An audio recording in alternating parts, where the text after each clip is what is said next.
بسم الله والصلاة والسلام على رسول الله. السلام عليكم ورحمة الله تعالى وبركاته. مرحبا بالجميع، ان شاء الله تكونوا كامل بخير وبصحة وبعافية.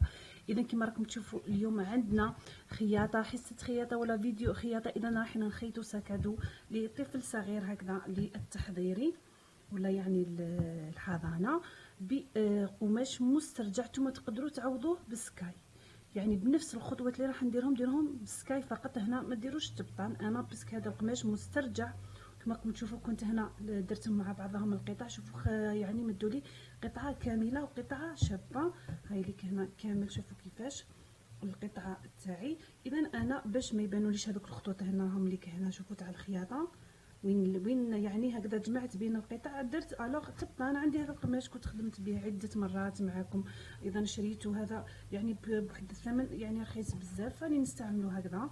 اذا بدايه هنا عندي يعني ننصحكم باش ديروا بهذه الطريقه تاعي اللي هي قطعتين فقط اساسيتين، زوج قطع. ما كلاه نديروا قطعه تاع الامام تاع السكاد وقطعه تاع الخلف والقطعه تاع القاعده ومنا سيرتو للمبتدئات. كاين بزاف اللي يغلطوا تخلط لهم في تاع يعني هكذا خياطه السكادو. الوغ انا جبت لكم هذه الفكره تاعي باش نديروا فقط زوج قطع. القطعه الاساسيه هذيك الكبيره هذه اللي راح تكون منها الامام ومنها الخلف ومنها القاعده تاعنا. هاي لك جينا ومن بعد القاعده منا، وهاي لك الامام وهاي لك الخلف. هذه القطعه الاساسيه. وعندي ايضا القطعه اللي راح نركبوا فيها لا فيرميتور، ما حبيتش نديرها بنفس اللون، حبيت عندي هذا اللون. هذو ايضا قطع مسترجعه كما راكم تشوفوا كامل مسترجعين، تعوض يترماو الوغ نخدموا بهم هكذا اشياء. انا كنت ديجا نحيت على روحي الغبينه. اذا هكذا درتها في الوسط كما راكم تشوفوا هنا كامل، شوفوا عينت الوسط تاعها ودرت على حساب لا فيرميتور تاعي هكذا، قصصت ونحيت منها هادو الزوائد هم اللي هنا هكذا، باش ومن بعد نقدروا نفتحوا لا فيرميتور تاعنا تبان لنا هكذا ونقدروا نفتحوها ونسكروا. دوك نعطيكم كامل القياسات. اذا هذيك القطعه تاعنا الاساسيه الاولى والثانيه. انا كنت هذا الرسم هذا ولا الباترون تاع السكادو هذاك الكبير اللي خدمته لوحده من بناتي، راح نخلي لكم الرابط تاعو ولا صوره تاعو. اذا هاي لك بدلت فقط القياسات، محيت فقط ودرت هكذا باش نسهل عليكم، لانه نفس الباترون قطعه اساسيه وحده. هاي لك قطعه اساسيه وحده مع القطعه الثانيه. وعندي هنايا الاربطه ولا الاحزمه راح نديرهم كامل مع بعضهم، ما نقصصهمش كامل. قطعه كبيره وحده ورايحه نديرها. اذا بدايه هاوليك هنا شوفوا معايا. وعندي الامام القطعه كامله تاعي انا درتها قياس عشوائي، جاتني 62 سنتيمتر كامل، 62 سنتيمتر. عندي هذا الطول تاعها والعرض تاعها 30 سنتيمتر، طول 62 عرض 30 سنتيمتر. ورايحه نخلي هنا القاعده تاعي صغيره يعني على حسب القطعه تاعي هذيك كما راكم تشوفوا، على حسب القطعه حتجيني القاعده على حسب هذه القطعه الاساسيه تاعنا الثانيه. تحبوا تعرضوها لكم الاختيار. اذا انا جاتني 6.5 سنتيمتر، 6.5 سنتيمتر القاعده تاعي واللي هي العرض تاع هذا القطعه تاعي الثانيه. هاي لك هنا. اذا هنا هو تجيني الخلف والامام نفس 28 سنتيمتر، 28 سنتيمتر و6.5 للقاعده. اذا هنا عندي نفس 30 30 30 30. هذه فيما يخص القطعه الاساسيه الاولى. والقطعه الثانيه اللي هاي ليك ركبنا فيها لا فيرميتور راح نركبوا فيها. هاي ليك جاتني انا عشوائيا بيسك انا درت على حسب القطع اللي عندي، يعني ما التزمت على حسب القطع هذه المسترجعه. نتوما كي تعاولوا ديروا مشروع ولا تخيطوا لولادكم شنو نص متر تاع سكاي وديروا قياسات يعني اللي حبيتوها بالضبط هكذا، يعني فيما يخص هذه تعرضوها. عندي هنا لا فيرميتور هاي ليك درتها هنا في الوسط. لا فيرميتور تاعي طول تاعها 41 سنتيمتر، هذه البيضاء 41 سنتيمتر. والقطعه تاعي هذه كامل اللي راكم تشوفوا فيها هذه القطعه الثانيه طول تاعها 75 سنتيمتر وعرض تاعها 9 سنتيمتر.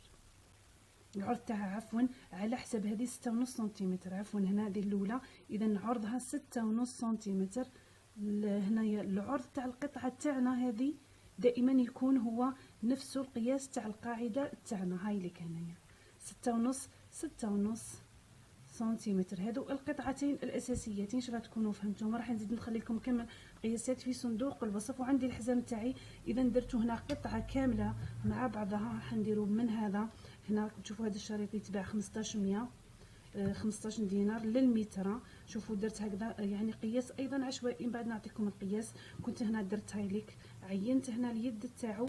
وهذو منا الحزامات من بعد راح نلصقهم في الساكادو تاعي. اذا رايحين نروحوا للخطوه الاولى اللي هي اني قصصت، رايحه ندير تبطان للساكادو تاعي. اذا قصصت عندي من هذا القماش هكذا كما كتشوفوا، قصصت كامل على حساب القطعه تاعي، وخليت منا زياده تاع واحد سنتيمتر منا، 1 سنتيمتر منا، ومن بعد كما كتشوفوا حكمت كامل بلي زيبانغل، دخلت للداخل هكذا. شوفوا ندخل ونحكم، ندخل ونحكم كامل ساير داير. اذا هذه اول خطوه تاعي، رايحه نخيط كامل هكذا ساير داير كما كتشوفوا هنايا. شوفوا باش تكون الصوره شويه وضحت، لاني عليت شويه في الهاتف تاعي هكذا باش نقدر هكذا نصور لكم بلي حركه القطعه تاعي. هنا كنت ما قلت لكمش، هنا في هذا الانحناء ولا التقويسه تاعنا تاع الساكادو هذا راكم تشوفوا فيه هنا، هذا هاوليك هنايا، هاهو هاوليك هنا. شوفوا هذا الانحناء تاعنا، هذا الانحناء هاوليك هنايا. درت كيما المره اللي فاتت، طلعت نحيت هكذا من 6 سنتيمتر من 6 سنتيمتر، ودرت هذا الانحناء عادي، يعني ديروه بلا حساب نتوما على حساب الشكل اللي حبيتوه.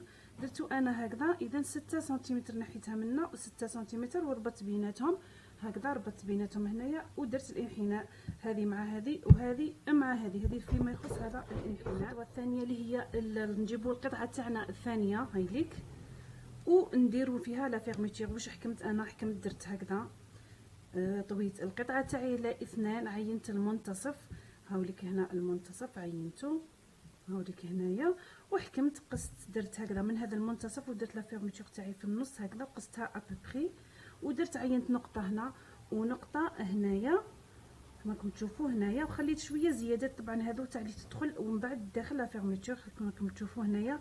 هايليك شوفوا واش راهو شحال راهو ناقص منا ومنا هكذا. وحكمت جبت عادي المقص تاعي الصغير هاوليك، الافضل يكون ماضي مليح، وهو اللي بديت به، درت به في الوسط هكذا، وبعد كملت عادي بالمقص تاعي عادي هكذا. كنت نحيت هذوك الزوائد اللي وريتهم لكم اللي لازم نحيوهم هكذا باش تجينا. شوفوا في الوسط هكذا فارغه، هذا الوسط هو تاع لا فيرميتور تاعنا هكذا. كي نديروها تبدا تبان لنا هكذا، منين نفتحوها منين نسكروها هكذا. اذا هذه الخطوه واش راح ندير؟ نحكم بلي زيبانغل، نحكم كامل بلي زيبانغل هكذا مليح، نعينها في مكانها، ونحكم لي زيبانغل هكذا، ونبدا نخيط كامل ساير داير لا فيرميتور تاعي. حاجه سهله وبسيطه، هذه تنحي عليكم الغبينه، خير ما ديروا زوج قطع، يعني قطعه منا وقطعه منا. اذا نديروا نختصروا على وحدنا ونديروا في قطعه واحده. اذا ندير هذه العمليه ونرجع لكم. القطعه تاعي درت لا فيرميتور هكذا، شوف كما هنا درتها بالزقزاق هذاك المتقطع عندك هنا.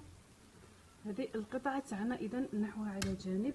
وهنايا عندي القطعه تاع الجيب، كنت ما قلتلكمش عليها، تجيب لكم الاختيار، تحبوا ديروه كبير يشد كامل منا لهنا، هذه هي هنا القاعده، يشد منا لهنا.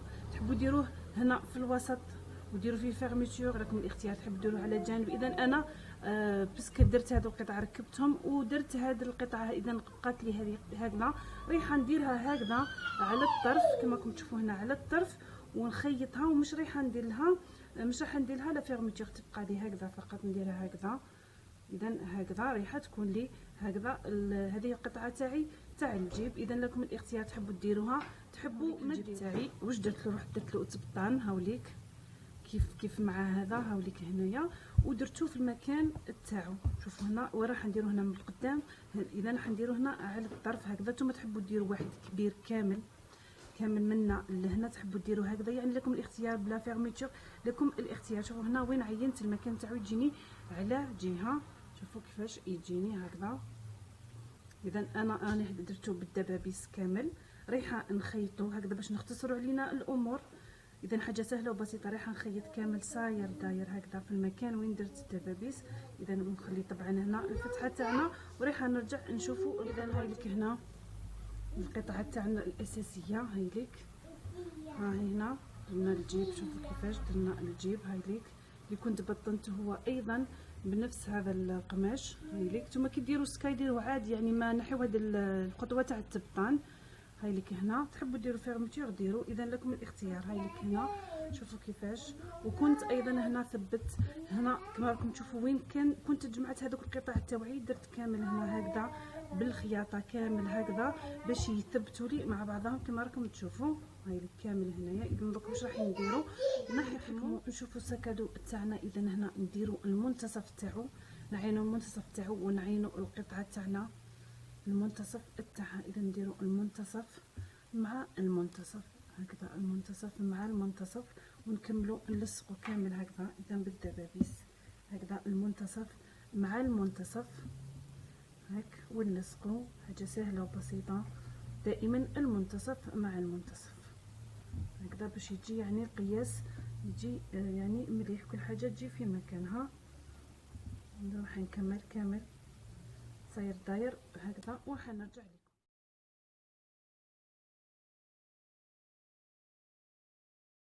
هنا هاي اللي كاني لصقتها للجهه تاع الخلف، بديت بها هذه الجهه تاع الخلف. اذا نجو هنا نحكموا الحزام تاعنا.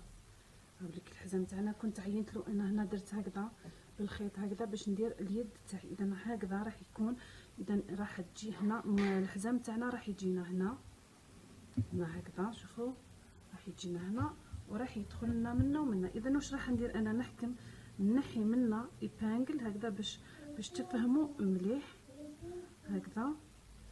خليتها مع الاخر هكذا باش تفهموا مليح. اذا هنا هاي ليك منين حكمت، شوفوا هنا رايحه نديرها هكذا ورايحه ندخلها للداخل هكذا ابخي برك تدخل تتحكم هكذا بشويه، يعني تجوز عليها الخياطه هكذا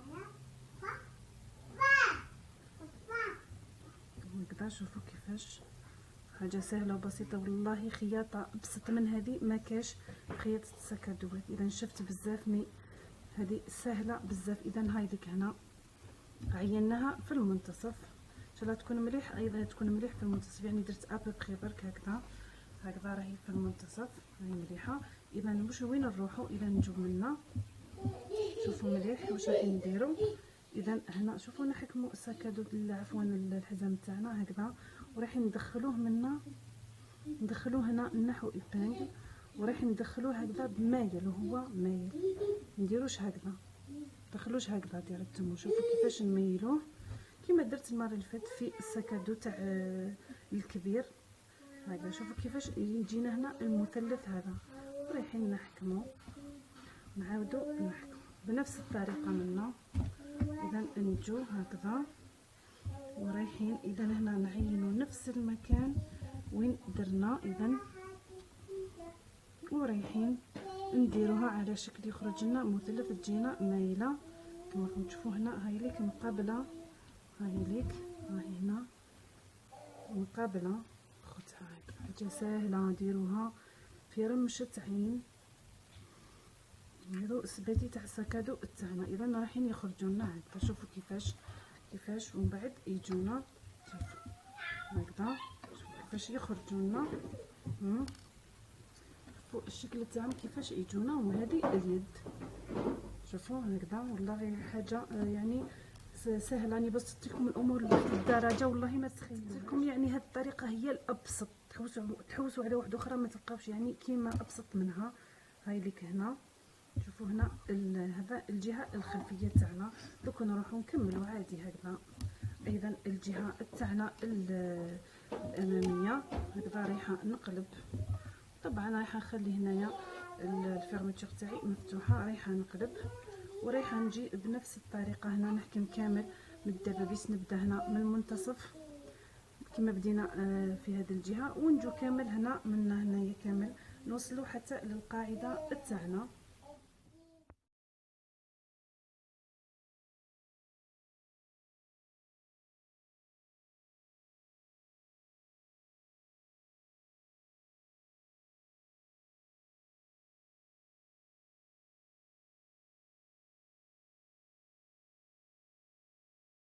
هاوليك هنا الساكادو تاعنا. شوفوا كيفاش بعد ما حكمت كامل جا قيس قيس هنا. شوفوا كيفاش القاعده هنا تاع يعني الساكادو تاعنا جات. شوفوا كيفاش مع هذه القطعه تاعنا يعني سوا منا ومنا. قياسي مديت لكم يعني مضبوط جدا. هاي لك هنا الحزامات تاعنا اللي كنا ركبناهم كامل. هاي لك من الجهه تاع الوراء والجهه تاع الامام. انا دوك واش ندير راح نخيط كامل هكذا صاير داير منا وين حكمت يعني القطع تاعي ومنا كامل هكذا. ونزيدو نرجعو نشوفو واش نديرو ان شاء الله. الساكادو تاعنا جاهز كيفاش خيطت كامل هكذا، كامل منا كامل صاير داير. اذا راح نقلبوه مع بعضنا. شوفوا كيفاش خرج المظهر تاعو، المظهر النهائي تاعنا. شوفوا كيفاش السكادو تاعنا كيفاش يخرج، شوفوا كيفاش يعني الشكل تاعو ولا اروع. شوفوا كيفاش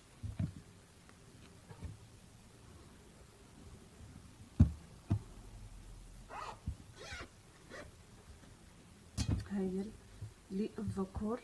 شوفوا كيفاش هنا. شوفوا عندي هنا في الاخير خطوه اخيره نتوما تاع السكاي، اذا تحبوا ديروها تحبوا ما ديروهاش. هذه يعني هذه الحيله اللي تخلي لنا السكادو تاعنا يجينا واقف بعد ما نخيطوه للداخل. كنت قلتها لكم ودرتها معكم في السكادو الكبير اللي خيطته. اذا بعد ما نخيطو كامل داخل نقلبوا السكادو تاعنا ونحكموا. شوفوا هنا تاع الخياطه، هنا وين خيطنا كما راكم تشوفوا، هنا وين خيطنا الداخل نحكموا هكذا بيان مع بعضها ورايحين نجو هنا بالماشينه كامل هنا بالماشينه هكذا يجينا السكادو تاعنا وقف. اذا انا عندي هنا نحاول باسكو ماشينتي خاسره، وعندي هنا كنت تشوفوا هنا خشينه بزاف يعني خايفه تكسر لي البرا. اذا نتوما اذا كنتو درتو سكاي رقيق رايحين تقدروا ديروا هذه الخطوه فاسيلمون اللي كنت درتها هكذا. ونجي كامل هنا كامل كامل كامل كامل هكذا كامل لهنا كاع وين راني خيط حتى في القاعده. وين نوصل للقاعده نجي نحكم القاعده تاعي مليح، نديرها بيان نسكمها مليح، وندير لها ايضا هكذا كامل بالماشينه. اذا كامل هكذا صغيره يعني حاجه صغيره هكذا باش تبان لي القاعده تاعي هكذا، باش السكادو تاعي يبان بلي هذا رانا فصلناه بشحال من قطعه ماشي قطعه واحده. نحكم ايضا منا كامل هنا كامل، نحكم كاع وين عندي هنا وين عندي هنا يعني كما راكم تشوفوا كامل هكذا ندير كاع كامل السكادو تاعي. نتوما تجيكم سهله، انا راح تجيني صعيبه، راح نحاول اذا قدرت نديرها، واذا ما قدرتش يعني رايحه نخلي السكادو تاعي هكذا فقط. هنا السكادو تاعي جاهز. هنا كنت درت فقط للقاعده، درت للقاعده كما راكم تشوفوا. اذا نهاولك هنا السكادو تاعي جاهز كما راكم تشوفوا في المظهر النهائي تاعو. هنا شوفوا كنت درت فقط للقاعده، درت لها كامل هكذا صاير داير، درت منا ومنا وبعد زدت منا ومنا هكذا. شوفوا كيفاش رجعت عاد بان عندنا قاعده هكذا السكادو تاعنا يجي واقف. وهذيك الخطوه هذيك ما حبيتش نديرها لانه على بالي بلي رايحه نسفري بزاف، لانه هنا خشينه بزاف. نتوما بسكاي ديروها باش يجي السكادو تاعكم واقف تاع كامل. كي تجو منا سكاي باسكو رقيق كي تجو تكملوا كامل ارواحو ساير داير هكذا كامل منا ومنا كاع كامل على الاطراف تاع السكادو تاعنا كاع. اذا هنا هايليك هنا هذه الحزام تاعنا ما قلتلكمش على الطول تاعو حوالي متر ونص، حوالي متر ونص الطول تاعو. نتوما درتو عشوائيا فقط هكذا على حسب يعني طفل صغير ولا كبير. انا صراحه درتو هكذا حبيت نوريه لكم وما نخليه لوليدي محمد لانه دائما ندير للبنات.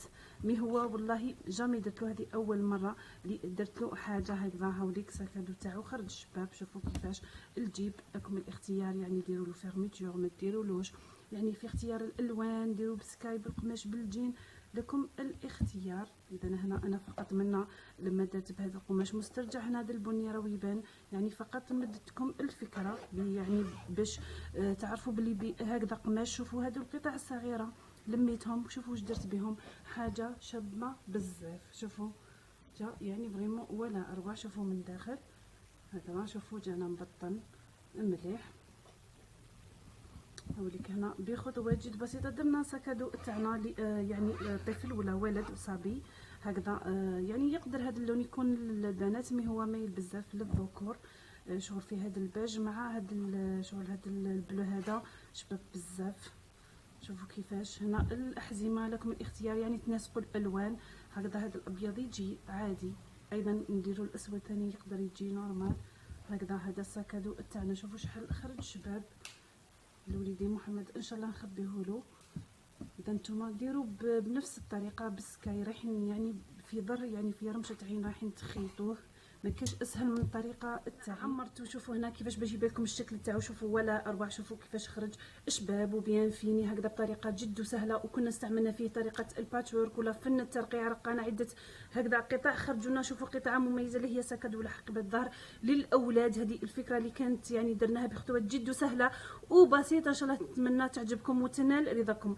نقول مشتركات حبيبتي ما تنساوش اعجاب ومشاركه وتعليق هكذا باش يحفزني للاحسن. ولا تشوفي ومازال ما اشتركتش معايا يقول لك اشتركي معايا حبيبتي وفعلي الجرس حتى يصلك كل جديد ان شاء الله. واكيد باذن الله تعالى راح تستفادي من افكاري رغم بساطتها. اذا نقول لكم ابقوا معايا وما تبعدوش لانه مازال الخير القدام. نقول لكم في الاخير دمتم سليمات والى اللقاء، مع السلامه.